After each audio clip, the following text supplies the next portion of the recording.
எடை மிகுதியாலோ இல்லை, அன்பரின் கதறல் கேட்டிடுதே. நானிலம் முழுவதும் நான் ஒரு கோடி நாசத்தின் வழியை நாடிடுதே.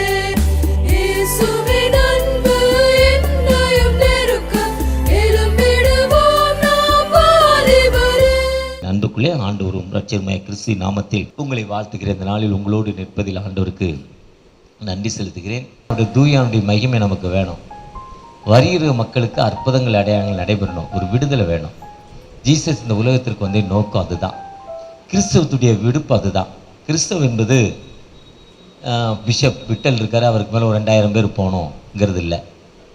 அதே நேரத்தில் பிஷப் விட்டல் என்பவர் ரெட் ஹில்ஸ் பகுதியில் ஆண்டவருக்கா வாழ்கிறேன் நடுவர்னு டான்ஸ் ஆடுவார். அதுதான் ஆண்டவர் எதிர்பார்க்குறார். எனக்கு கீழே 2000 பேர் வரணும் இன்னும் போல. ஆனால் நடுவர் ரோட்டில் நின்று எந்த எதிர்பார்ப்பு இல்லாமல் எந்த அச்சத்துக்கு முன்னாலும் 6-8க்கு ஒரு ஆடம் போடுவார். அதாவது அவருக்கு சாட்சியாக வாடுறதான் விரும்புகிறார். கடவுள் வேறு எதையுமே எதிர்பார்க்கல. உன் ஆத்மா எப்படி கடன் பிரச்சனை இருக்கக்கூடாது, குடும்பத்தில் அமைதி இருக்கணும், நல்லா சாப்பிடணும், நல்லா தூங்கணும். தூக்கமும் என்ன பண்ணணும், அமைதியாக வரணும். தூக்கம் வந்து ஆண்டவரால் தான் கொடுக்கப்படுது. சங்கீதம் 4:8 சொல்கிறார்.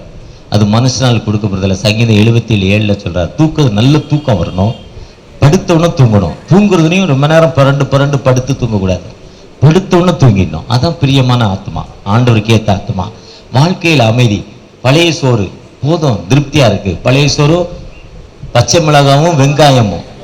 பச்சை மிளகாய் துவையல் கொஞ்சம் காஸ்ட்லி, அதுக்கப்புறம் அதுக்கு உப்பு வேணும், கடலை வேணும், அரைக்கணும். இதெல்லாம் அது இல்லை. பச்சை மிளகா வெங்காயம் எதுக்குன்னா அந்த புளிப்பு தெரியாமல் இருக்கிறதுக்கு தான் அந்த பச்சை மிளகா உரைப்பு. அந்த உரைப்பு, வெங்காயத்தோட உரைப்பும் பச்சை மிளகா உரைப்பு, அந்த புளிப்பு தான் சல்லுன்னு உள்ள போயிடும், பட்டுன்னு வேகமாக உள்ள போயிடும். அது சாப்பிட்டாலும் ஒரு திருப்தி. இதுதான் பிரியமான ஆத்மா. அதுக்கு தான் ஜீசஸ் உலகத்தில் வந்தார். ஆனால் இன்னைக்கு அப்படிப்பட்ட வாழ்க்கை இல்லை. இன்னைக்கு அப்படிப்பட்ட வாழ்க்கை எப்படின்னா, அந்த பட்டாசு போட்டாரு, கட் அவுட் வச்சாரு, அன்பு தங்கன்னு ஒரு பட்டத்தை கொடுத்தாரு. இதெல்லாம் நம்ம நாட்டில் ஆண்டவர் விரும்புறதில்லை. ஒருவேளை என் ஒய்ஃப் என்னோட கிளம்பிட்டு நல்ல வேலை தான் வரலை, வந்துருந்தா சர்ச்சைக்கே வர விட மாட்டாங்க, பேய் ஓட்டிடுவாங்க. போகிறதுக்குள்ளே ஒரு மாதிரி ஆகிடுவாங்க. அவங்க டென்ஷன் ஆகினே அப்படிலாம் பண்ணுறாங்கன்னு. உண்மையான அது அவருடைய விருப்பம், அவருடைய ஆசை, அவர் என் மேலே வச்சிருக்கிற பாசம். அதை அவர் குடும்பமே, அவர் 3 பிள்ளைகள், இங்கே 2 வாலிப தம்பி இருப்பான். அந்த அவன் ஒருத்தன் ரொம்ப நாள் அவனை காணல, இன்னொருத்தனை இருக்கான், அவனே ஆளை காணல. ரொம்ப ஒரு பாசமான பிள்ளைகள். பின்னால் அந்த கையை தூக்கிட்டா. இப்படி இவங்களெல்லாம் நம்ம மேலே என் மேலே ரொம்ப ஒரு பாசம், அவங்க மேலே இருக்கிற அந்த பாசம் தான். வாழ்த்துக்கிறேன். ஜீசஸ் வந்ததே உலகத்திற்கு ஒரு அடையாளம், ஒரு வாழ்க்கை. ஜீசஸ் வந்ததை நோக்கம் தான் கிறிஸ்துக்கு முன் கிறிஸ்துக்கு பின். After Christ before Christ. கிறிஸ்துக்கு முன் ஆஃப்டர் கிரைஸ்ட். கிறிஸ்துக்கு பின் உலக சரித்திரம் 2 சொல்லுது. இது மட்டும் கிறிஸ்துவத்துடைய பெருமை இல்லை, இயேசு கிறிஸ்து பிறந்தது ஒரு பெருமை. இயேசு கிறிஸ்து பிறந்த மாதிரி இந்த உலகத்தில் யாருமே பிறக்கலை.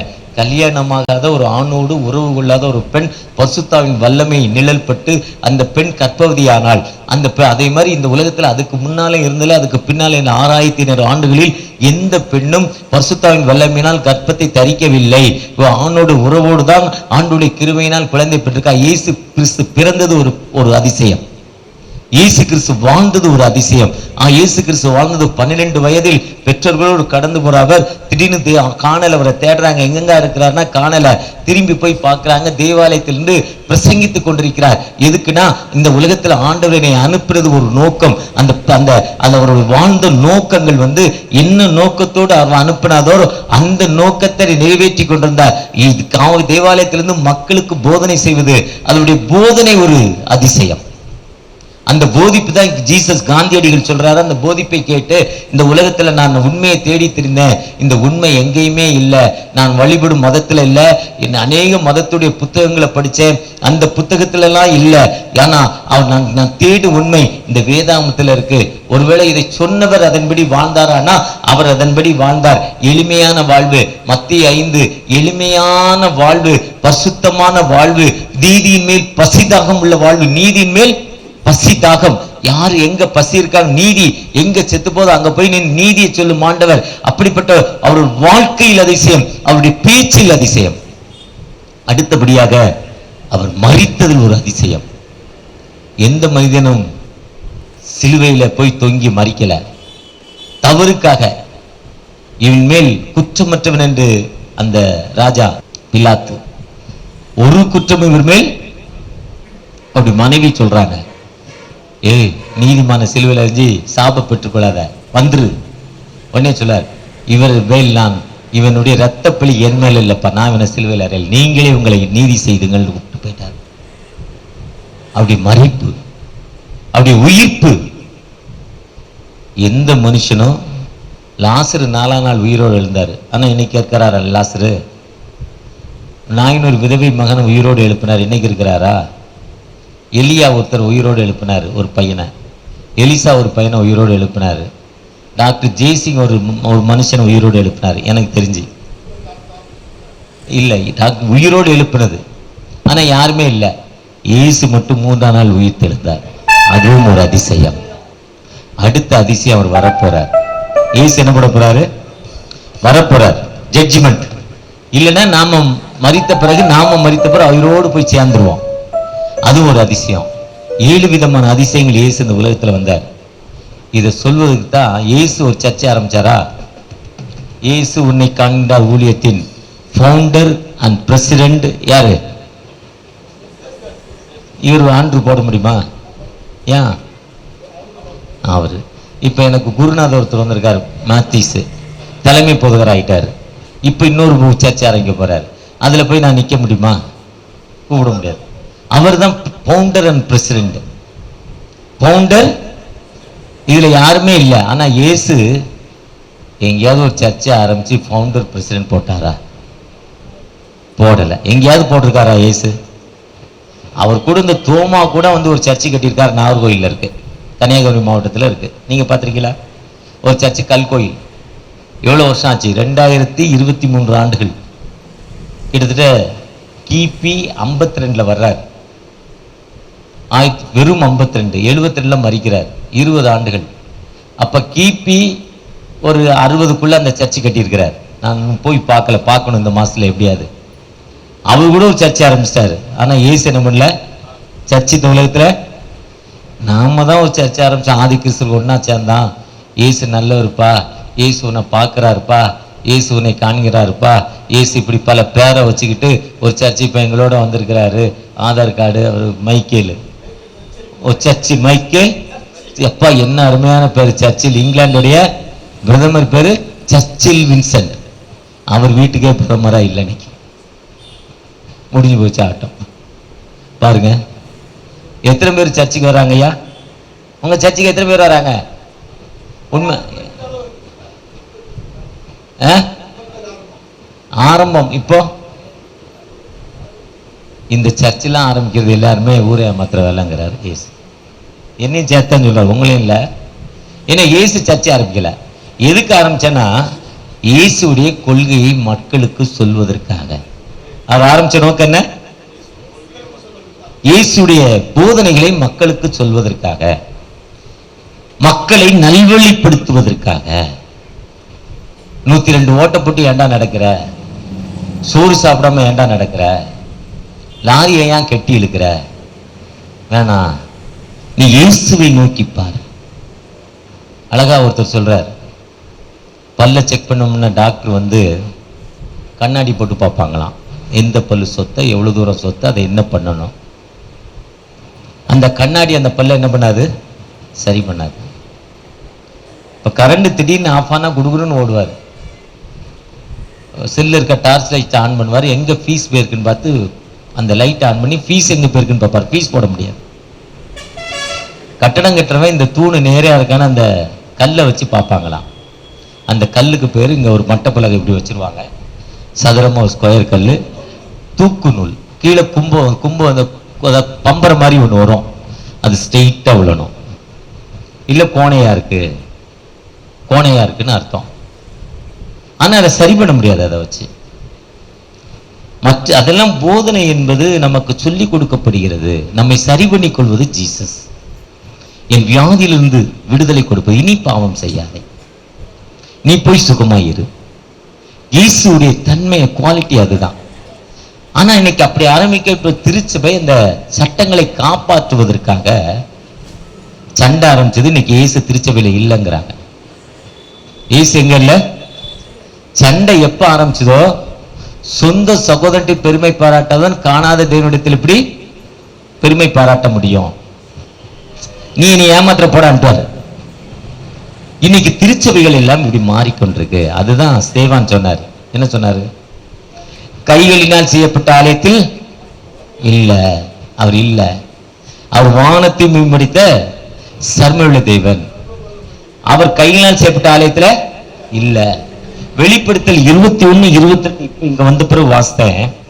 ரொம்ப தெளிவா சொல்றார். வெளிப்படுத்தல் 21, 22ல தேவாலயத்தில் அவர் என்ன பண்ணலன்னா சர்வனுடைய ஆட்டுக்குட்டியானவர் தான் ஆலயம்.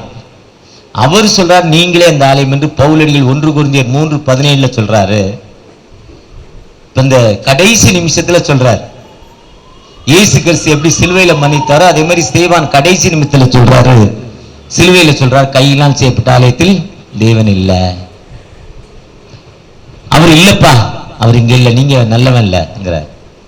இங்க சொல்றாரு ஆட்டுக்குட்டியான இந்த தேவாலயம் சொல்றார். ஒருவேளை உன்னை காண்கிற ஊழியத்தில் 5வது ஆண்டுல போட்டிருக்க வாக்குத்தத்தம் என்ன ஐயா போட்டிருக்கிறாருன்னா, ஐயா சொல்லுங்க என்ன வாக்குத்தத்தம் போட்டிருக்காரு? அவரு 1 ராஜாக்கள்ல சொல்லியிருக்காரு 9:3, நீ இந்த கட்டின ஆலயத்தில் நாமம் என்றைக்கும் விளங்கத்தக்கதாக இதை என்ன பண்ண ஹோல்னஸ் பண்ண பரிசுத்தமாக்கினேன், என் கண்களும் என் இருதயம் என்னாலும் இங்கே இருக்கிறது. என் கண்களும் என் இருதயம் என்னாலும் எங்க இருக்கு? இங்க இருக்கு. நீ இந்த ஆலயத்துல என் நாமம் என்றைக்கு வைக்கத்தக்கதாக நீ என்ன பரிசுத்தப்படுத்து. ஆலயம் என்பது நம்மை பரிசுத்தமாக்கி கொள்ளும் இடம். இங்க வானத்தை பூமி உடைத்த ஆண்டவர் அசைவாடி கொண்டிருக்கிறார். அவர் இருக்கிறார். அந்த நம்பிக்கையோடு அண்ணால் போய் ஜெபம் பண்ணாங்க.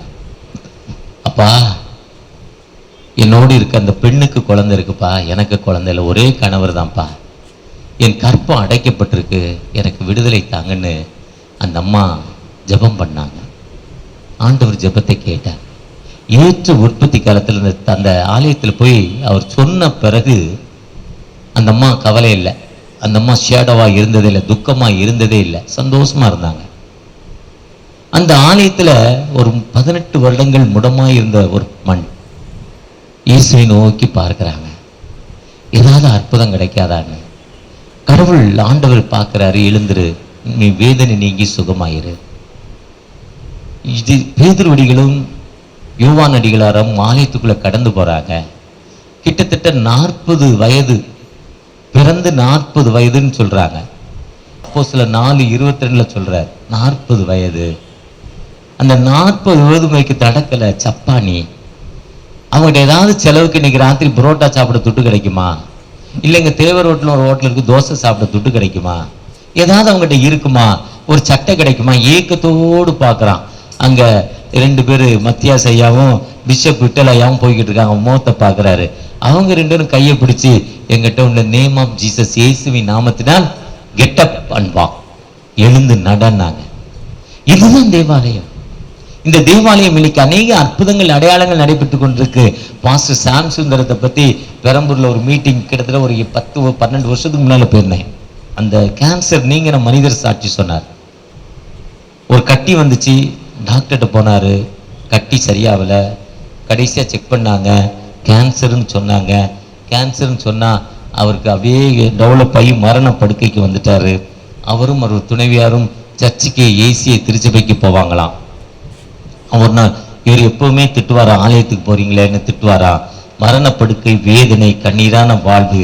அப்படிப்பட்ட வாழ்வில் அவர் ஒரு நாள் மனைவியும் அந்த கடைசி வாழ்க்கை, கடைசி நிலைமை, மறிக்க போற நிலைமை, அந்த நிலைமையில மகள்கிட்டையும் மனைவிட்டையும் என்னையும் ஆலயத்துக்கு கூட்டு போறீங்களான்னு கேட்டாரு. அவரால் நடந்து போக முடியாது. அதனால அவர் அந்த ஸ்ட்ரெச்சர், படுக்கிற ஒரு ஸ்ட்ரெச்சர்ல வச்சு 2 பேர் ஆள், அம்மா ஒரு பிடி, மக ஒரு பிடி கையில வச்சு ஒரு கார்ல வச்சு கொண்டு போய் அந்த ஏசிய திருச்சபை முன்னால வச்சுட்டாங்க. உள்ள கொண்டு போக முடியாது. குறைஞ்சது 10,000 பேர் 15,000 பேர் உள்ள இருக்காங்க. ஒரு உட்கார்ந்து இருக்க இடமே இல்லை. பின்னால வச்சுட்டாரு. மகளும் மனைவியும் உள்ள போயிட்டாங்க. இவர் படுத்திருக்கிறாரு. பாஸ்டர் சாம் சுந்தரையா உள்ள ஜெபம் பண்ணிட்டு இருக்காங்க. ஆனா அவருக்கு தெரியாது இவங்க வந்திருக்காங்கன்னு. ஆனா அந்த ஜெபத்துல பாருங்க, ஜெபம் முடிஞ்சு மகளும் மனைவி வெளியே வந்து பார்க்குறாங்க. ஸ்ட்ரெச்சரை தூக்கி ஓரமா சாத்தி வச்சிருக்கு. படுத்திருந்தரை காணல. ஒருவேளை மறித்து விட்டாரோன்னு தேடி பார்க்குறாங்க. நடக்க முடியாத போனவர் எழுந்து நிற்கிறாரு, ஆண்டவருக்கு நன்றி செலுத்துறாங்க. இதுதாங்க தேவாலயம். நீங்களும் எந்த விசுவாசத்தோடு இந்த இடத்துல வந்திருக்கீங்களோ, இந்த விசுவாசத்தோடு என்னுடைய கண்கள் உங்களை நோக்கி பார்க்கிறது, அவருடைய கண்கள் என் மேல நிறைவா இருக்கு. அப்படிப்பட்ட உயிருள்ள ஆண்டவர் நம்மோடு கடந்து வந்திருக்கிறார். நீங்களும் விசுவாசத்தோடு, தகப்பனே எனக்கு இது சாம் சுந்தரையா வந்து அவங்களுக்கு ஜெபம் பண்ணல, இன்னைக்கு அதே ஏசிய சிற்சேவை காலைல 9:15 சர்வீஸ், 9:05 வரையும் திறக்கல, 9:10 தான் திறப்பாங்களாம். அதுக்கப்புறம் உள்ள போனா ஐடி கார்டு வேணுமா, அப்பதான் உள்ள போக முடியுமா? கம்பு வச்சு கட்டியிருக்காங்க ஐடி கார்டு. ஏன்னா சண்டை, 2 குரூப்புக்கு, எனக்கு சண்டை உனக்கு சண்டைன்னு. ஒருத்தன் பவரை விடக்கூடாதுன்னு மத்தனை வச்சிருக்கான். அங்க எப்படிங்க ஆண்டவர் இருப்பார்? அதுதான் இயேசுவின் போதனைகளுக்கு ஆரம்பிக்கப்பட்ட திருச்சபை இன்னைக்கு தன்னுடைய அந்த இடத்தை தக்க வைத்துக் கொள்வதற்காக ஆண்டவரே இல்லாத ஒரு நிலைமை ஏற்பட்டுச்சு. ஒருவேளை நீங்களும் நானும் அந்த ஆலயம்ங்கிறார், நீங்களே இந்த ஆலயம்ங்கிறார், நீங்களும் இந்த ஆலயம். அவர் சொல்றப்போ கையில கட்டப்பட்ட ஆலயத்தில் அவர் இல்லைங்கிறார். நீங்கள் நானும் எப்படிப்பட்ட நிலைமை இருக்கிறோம்? சின்னம் சிறு வயதில் என்னை கொடுத்து விட்டார், தூரம் போயினும் கண்டு கொண்டார். சின்னம் சிறு வயதில் என்னை கொடுத்து விட்டார், தூரம் போயினும் கண்டு கொண்டார். எமது ஜீவனை எனக்கும் அளித்து ஜீவன் பெற்றுக்கொள் என்று உரைத்தார். தமது ஜீவனை எனக்கும் அளித்து ஜீவன் பெற்றுக்கொள் என்று உரைத்தார். அந்த ஆண்டவர் நோக்கி நம்மை தாழ்த்தி யாரெல்லாம் அந்த 2 பேர் ஜெபம் பண்ண போறாங்க. லூக்கா 18ஆம் அதிகாரத்துல ஒரு பரிசேயன், ஒரு ஆயக்காரன். பரிசேயன் உயர்ந்த ஜாதிக்காரன், ஒரு பணக்காரன். கடவுளுக்கு என்னென்ன ஆண்டவருக்கு கொடுக்கிறேன்னு சொல்லி ஜெபம் பண்ணான். ஆயக்காரன் சகையை போல தன்னை தாழ்த்தி, ஆயக்காரன் ஒரு பாவியான மனிதன், வரி வசூலிப்பவர், ஏமாற்றுக்காரன். அவர் ஜெபம் பண்ணார், பாவியா என் மேல். யாருடைய ஜெபம் கேட்கப்பட்டுச்சு? தாழ்மையின் ஜெபம். எப்போ? அதுதான் 2 நாளாகும் 7ஆம் அதிகாரம் 12ஆம் வசனத்தில், உன் தேசத்துல மழை இல்லையா, உன் தேசத்துல கொள்ளை நோயா, உன் தேசத்துல பஞ்சமா, கவலைப்படாத, என் நாமம் தரிக்கப்பட்ட ஜனங்கள். நாமனா என்னன்னா தண்ணிக்குள்ள முக்கிய வெளியே வரப்போ பிதா குமாரன் பரிசுத்தாவின் நாமத்தினால் உங்களுக்கு சிறுவையின் அடையாளத்தை போடுறாங்களா, அந்த நாமம். அந்த நாமம் தரிக்கப்பட்ட ஜனங்கள் தங்களை தாழ்த்தி ஹம்பிள் பண்ணணும். பெருமையா பேசக்கூடாது. ஏன்னா கடவுள் பயங்கரமானவர், சர்வ அதிகாரம் படைத்தவர். அவர்கிட்ட போய் நான் அதை பண்ணேன், இதை பண்ணேன், நான் இப்படி ஜெபம் பண்ணேன், அவனுக்கு ஜெபம் பண்ணேன், இவனுக்கு ஜெபம் பண்ணேன், அவனுக்கு விடுதலை கிடைச்சது, இவருக்கு விடுதலை கிடைச்சது.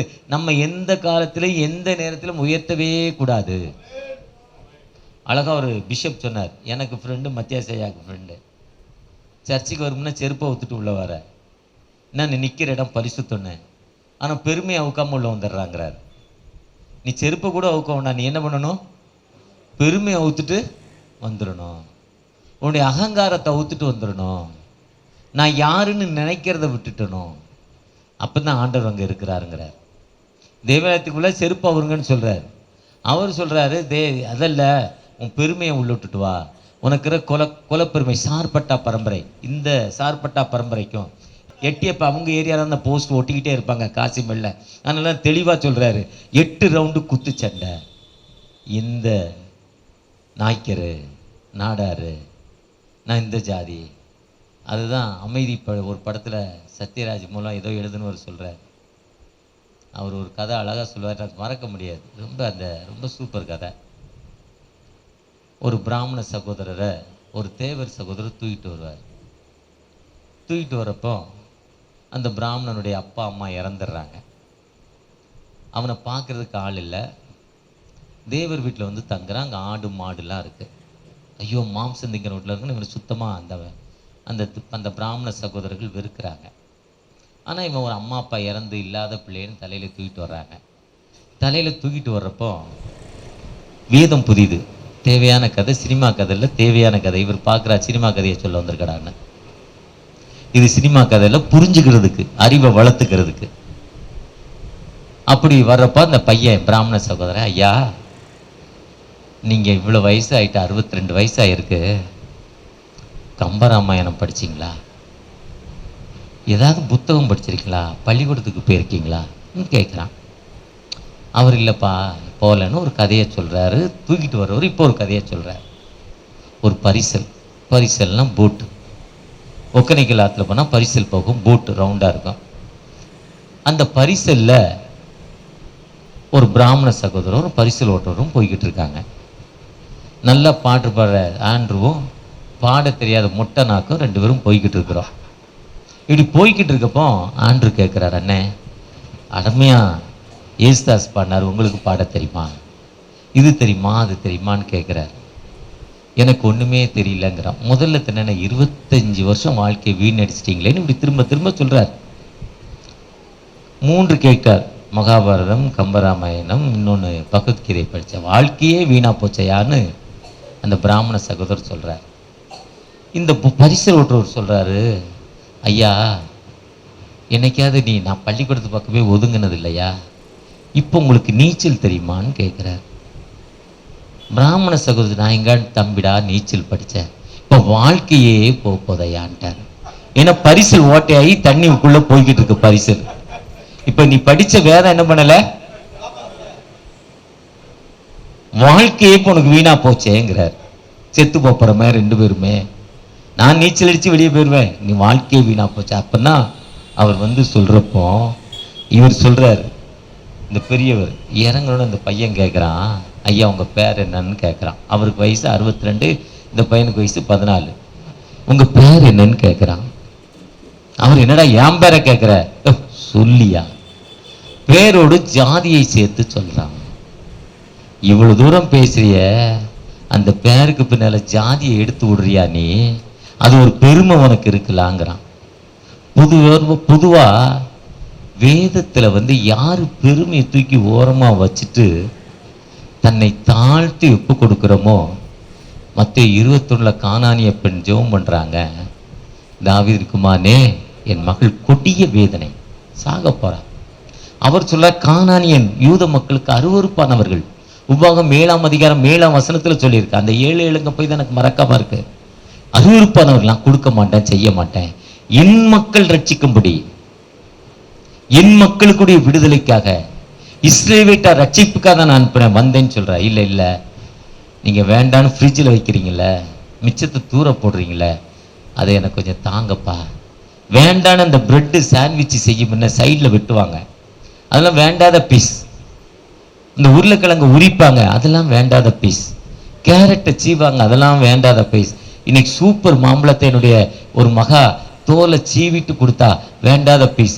இந்த வேண்டாத பீஸை தான் நான் சாப்பிட்டேன். ஏன்னா நான் சுகரு, மாம்பழத்தை சாப்பிட்டா சுகர் கொடுக்குன்னு, தோலையாவது சாப்பிட்டா சுகர் கூடாமல் இருக்கணும் ஒரு ஆசை. அதைத்தான் சொல்ற, வேண்டாததை எனக்கு தாங்கப்பா என்று கேட்கிறப்போ, உமான் ஒரு ஃபெய்த் கிளிங்கிறார். மகளே உன் விசுவாசம் உன்னை, விசுவாசம் என்பது ஆண்டவருடைய சன்னிதானத்தில் காத்திருந்து ஜெபிப்பது. எப்படி காத்திருந்து ஜெபிப்பதுன்னா, ஒரு வாலிப மகன், இவன மாதிரி ஒரு வாலிப மகன் ஜெபிச்சா ஒரு கார் கிடைக்கணும் ஒருத்தர் சொல்லி கொடுத்தாரா. உடனே அவன் ஒரு மரத்து கீழே போய் உட்காந்து ஜெபிக்க ஆரம்பிச்சிட்டானா. அந்த தாமரை பாக்கத்துக்கும் பூச்சை கூட்டோடுக்கும் ஒரு காட்டுக்குள்ளே ஜெபிக்க ஆரம்பிச்சிட்டான். உட்கார்ந்தவன் ஹிந்திக்கல காலம் அடைச்சு உட்கார்ந்துக்கிட்டு தான், தண்ணி வைக்கல, சாப்பிடல, ஜெபம் பண்ணிக்கிட்டே இருக்கான். பல நாட்கள், பல வாரங்கள், பல மாதங்கள், பல வருஷங்கள் போயிடுச்சு. தாடி நம்ம அந்த பாஸ்ட் உட்கார்ந்த மாதிரி தாடிலாம் வளர்ந்துட்டு, பெருசு பெருசா தாடி வளர்ந்துட்டு. இப்ப அவனை சுத்தி மக்கள், அவனை சுத்தி கோயில், அவனை சுத்தி கட்டடம், அவன் படத்தை வச்சு இவன் தான் அவன் ஜாமியாருங்கிறான். அவனுக்கே ஒன்றும் இல்லாமல் ஒரு கார் கேட்டு இந்த இடத்துல போய் உட்கார்ந்தோம், காரே இன்னும் வரல, ஆனால் நம்மளை கடவுள் ஆகிட்டாங்கடா இந்த முட்டா போயிடுவேன்னு நினச்சிக்கிட்டு சந்தோஷமா இருக்கிறான். கொண்டே காசை போட்டு வரோம். ஒரு சினிமா படத்தில் அந்த ஒரே ஒருத்தர் உண்டியல் வச்சா, இது கணக்கு இருக்கானா, கணக்குலன்னா மரத்துக்கு மரம் உண்டியல் வைப்பான் பாருங்க, அதே மாதிரி மரத்துக்கு மரம் உண்டியல் வைக்க, அந்த உண்டியலை போய் துட்டை போட்டுக்கிட்டே இருக்கா, கணக்கு வைக்காம துட்டு வந்துட்டுப்போம். போனது ஒரு வாங்க போனது காரு, ஜெபம் பண்ண போனேன், ஆனால் கார் கிடைக்கல. இப்போ துட்டு ஊருப்பட்ட அளவு விடுது. பல வருஷம் ஆகிட்டு எங்கள் மத்தியாஸ் மாதிரி சாமியார் மாதிரி ஆகிட்டார். இப்போ வீட்டு பொண்டாடி கோயிலில் விட்டுட்டு இங்கே இந்த ஊர் என்ன ஊரில் வந்து தங்குறாரு, அலமாதியில் வந்து படுத்துக்கிறாரு. பொண்டாடி திட்டுது, புள்ளியை திட்டுது, எங்கள் அப்பா அங்கே போய் படுத்துக்கிட்டார், சாமியார் ஆகிட்டாரான்னு. அதே மாதிரி இப்போ கடவுள் இறங்கி வந்து, அப்பா உனக்கு என்ன வேணும், 35 வருஷம் ஆச்சு கேட்டு நீ தரல, இப்போ பாரு ஏன்ட்ட ஊர்பட்ட காசு இருக்கு, கார் கம்பெனி செய்கிற கம்பெனியை வச்சுருவோம் துட்டு வந்துட்டுனாராம். எப்போ விசுவாசத்தோடு கர்த்தருக்கு காத்திருக்கிறவர்கள் புது பலன் அடைந்து கழுகை போல. அதுதான் அந்த வசனத்தில் சொல்றாரு, நீ இந்த கட்டி ஆலயத்தில் நாமம் என்றென்றைக்கு விளங்கத்தக்கத பரிசுத்தமாக்கினேன், என் கண்களும் என் இருதயம் இங்கே இருக்கு. இல்லை, நம்முடைய ஜெபங்களுக்கு அவருடைய கண்கள் திறந்திருக்கு, செவிகள் கவனிக்குது. 2 அவர் கண்கள் திறந்தே இருக்கு. தூங்கல, அவர் தூங்குவதும் இல்லை, அவர் தூங்குறது இல்லை, உறங்குறது இல்லை. ஏதோ ஒரு இடத்துல தூங்குறாருன்னு எழுப்புறாங்க. லூக்கா 8 ஐயரே மடிந்து போகிறோம், உமக்கு சின்ன காலையிலுடைய தலைப்பு, நாங்கள் மடிந்து போறோம், உமக்கு சித்தமா எழும்புங்க. அவர் என்ன சொன்னார்? விசுவாசம் உள்ள சந்ததியாட்டார். அற்ப விசுவாசிகளே, ஏன் சந்தேகப்படுற? ஏன்னா அவர் தூங்கல. நீ நல்லவனா இல்ல, அதனால தூங்கிட்டார். நான் நல்லவனா இல்ல, இப்ப எனக்கு சுகர் வியாதி. இவர் சொல்லுவாரு, சுகர் வியாதாரன்னு இன்னைக்கு யாரோ சொன்னாங்க ஜோம் பண்ணிட்டு சாப்பிடுன்னு. இவருக்கு நல்ல வடை, இவர் 1 கிலோ மாவுக்கு 5 கிலோ எண்ணெய் ஊத்திருக்காரு. வடையில எண்ணெய் விலை கம்மியா யாரோ ஃப்ரீயா கொடுத்தானா. இவர் என் உடம்பு எனக்கு தான் தெரியும்னாரு. இவர் சொன்னார் ஜோம் பண்ணிட்டு சாப்பிடுனாரு. ஜபமா என்னன்னு எனக்கு தெரியும், அதே தான் அவரே எனக்கு சொன்னார். ஜோம் பண்ணிட்டு சாப்பிடுனா, ஜோம் பண்ணிட்டு சாப்பிடுறது இல்லை.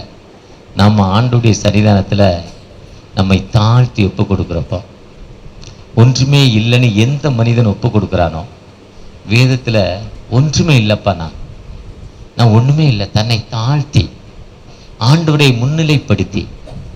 எப்படின்னா 2 பேர் அண்ணன் தம்பி, ஒருத்தன் கடவுளுக்கு கொண்டு வந்தான், ஒருத்தன் ஒரிஜினலா கொண்டு வந்தான், டூப்ளிகேட் டுபோக்கு வருது. ஒரிஜினலா கொண்டு வந்தான் ஆண்டவரை ஏற்றுக்கொண்டார், ஆண்டவரை ஏற்றுக்கொண்டார். ஒருத்தன் அந்த அம்மா இருக்கிறதெல்லாம் எடுத்து கொடுத்துருச்சு, அந்த அம்மாவை ஆண்டவர் ஆசீர்வதித்தார். சகையு சொத்துக்களில் பாதி அப்படியே கொடுத்துட்டார். இயேசு கிறிஸ்து தன்னையே கொடுத்து விட்டார் ஜீவ பலியாக, உங்களை என்னை மீட்டுக் கொள்வதற்காக. நீங்கள் நான் ஆண்டவர்கிட்ட எப்ப நம்மை ஒப்பு கொடுத்து ஜெபிக்கிறோமோ, நம்மை ஒப்பு கொடுத்து ஜெபிக்கிறப்போ அந்த ஆண்டவர் நமக்கு விடுதலை கொடுக்கும் ஆண்டவர், அந்த ஆண்டவர் நமக்கு வாழ்வு கொடுக்கும் ஆண்டவர். அப்படி இந்த ஆலயத்தை கெட்டுவதற்காக தாவீது ஜெபிக்கிறப்போ 2 சாமுவேல் 7 இந்த ஆலயத்தை நான் கெட்ட போறேன்பா, ஆண்டவர் எனக்கு வாழ்வு கொடுத்தார், இந்த ஆலயத்தை நான் கெட்ட போறேன் என்று தாவீது சொல்றப்போ கடவுள் பெருமைப்பட்டல. ஆனா சொல்றாரு 7:12 2 சாமுவேல் 7 நாட்கள் நிறைவேறி நிதாக்களோட நித்திரைக்கு சேர்ப்போம், உன் நாட்கள் முடிஞ்சிருச்சு, நீ செத்து போன பிறகு உன் பிள்ளை இந்த ஆலயத்தை என்ன பண்ணுவான்? கெட்டுவான். இவ்வளவு அருமையான வாக்குத்தத்தம் பாருங்க. நானா சண்டைக்கு போய் என்னை சாக சொல்லி என்னையா நியாயம்னு கேட்டிருப்பேன். ஆனா தாவீதுட்ட சொல்லிட்டு அவர் சொல்றாரு, உன் பிள்ளாக்கள் இந்த ஆலயத்தை கெட்டுவான். ஏன்னா முந்தின ஆலயத்தை பார்க்கலாம் பிந்தின ஆலயம் ஒரு ஏழை கெட்டின அந்த ஆண்டவர் ஆலயத்துல மகிமையாய் தங்கினார் என்று ஆகாய் 2:9 சொல்றாரு. அந்த ஜீவனுள்ள தகப்பன் இந்த ஆலயத்துல ஜெபிக்கிறப்போ நமக்கு வாழ்வு கொடுக்கும் ஒரு உயிருள்ள ஆண்டவர், நமக்கு ஜீவனை கொடுக்கும் ஒரு ஜீவனுள்ள ஆண்டவர். எந்த மனிதன் ஆலயத்துல வந்து ஜெபிக்கிறானோ அந்த மனிதனை ஆண்டவர் உயர்த்தும் ஆண்டவர். ஏன்னா அவர் கண்கள் திறந்திருக்கு, அவர் செவிகள் கவனித்திருக்கு, என் இருதயமும் என்னாலும் இங்கே இருக்கு. நீங்க இப்போ ஒரு வார்த்தை இந்த ஆலயத்துல சொல்லிட்டு போறீங்கன்னா அவர் அதை ரெக்கார்ட் பண்ணிடுறாரு, கம்ப்யூட்டர்ல வச்சுக்கிட்டே இருக்கிறாரு.